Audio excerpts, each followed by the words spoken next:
নমস্কার বন্ধুরা, আমরা এসেছি শান্তিনিকেতন পৌষ মেলা 2025-এ।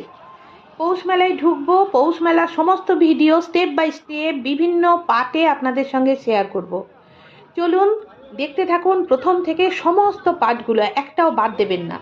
কিন্তু ডিটেলসে যাওয়ার আগে আমি একটুখানি বলে দিই, শান্তিনিকেতন পৌষ মেলা অ্যাকচুয়ালি মহর্ষি দেবেন্দ্রনাথ ঠাকুরের ব্রহ্মধর্মে দীক্ষিত হওয়ার দিনটির সাথে সম্পর্কিত। দিনটি কত ছিল? দিনটি ছিল 1843 সালের 21শে ডিসেম্বর। বাংলায় ওই 21শে ডিসেম্বর পড়ছিল 7ই পৌষ। সেই থেকে ফিক্সড একটা ডেট হয়ে যায় 7ই পৌষ ডেটটি। এবং প্রথম পৌষ মেলা অনুষ্ঠিত হয় 1894 সালে। তখন আর 21শে ডিসেম্বর বা 22শে ডিসেম্বর ডেটটা আসে না, তখন 7ই পৌষ ইংলিশের যে ডেট হবে সেই ডেটেই হবে। এটাই ছিল। ব্রহ্ম মন্দিরের প্রতিষ্ঠা বার্ষিকী হিসাবে প্রথম পৌষ মেলা অনুষ্ঠিত হয়। তখন ছোট্ট করে উপাসনা মন্দিরের উত্তর দিকের প্রাঙ্গণে হতো এই মেলা।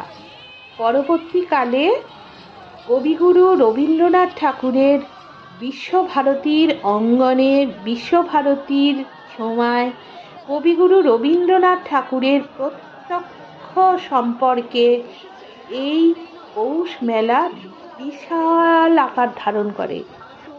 এখন এটা এক উৎসব, বাঙালির প্রাণের উৎসব।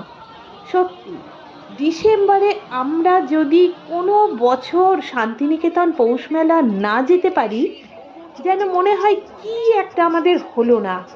এই সুবাদে একটা কথা বলে রাখি, গত 2 বছর আমরা পরিস্থিতির চাপে, নিজস্ব পারিবারিক পরিস্থিতিতে যেতে পারিনি পৌষ মেলায়। তার জন্য কান্নাকাটি অবস্থা। এবছর ভগবানের কৃপায় আমরা আবার শান্তিনিকেতন পৌষ মেলায়। হ্যাঁ, ভগবানের কৃপা থাকুক। কারণ এই পৌষ মেলাকে আমি কিন্তু, যতই পৌষ মেলা আধুনিকতার ছোঁয়া পাক, আমি প্রথম যে সেই মহর্ষি দেবেন্দ্রনাথ ঠাকুরের ব্রহ্মধর্মের কথা মনে করি, পরে গুরুদেব রবীন্দ্রনাথ ঠাকুরের কথা মনে করি। মাঠে প্রবেশের আগে এই বিশ্বভারতীর প্রাঙ্গণকে আমি প্রণাম করি, তারপর মাঠে প্রবেশ করি।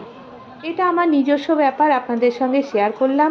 মেলার খুঁটিনাটি সমস্ত কিছু নিয়ে পরে হাজির হচ্ছি, তো দেখতে থাকুন শান্তিনিকেতন পৌষ মেলা।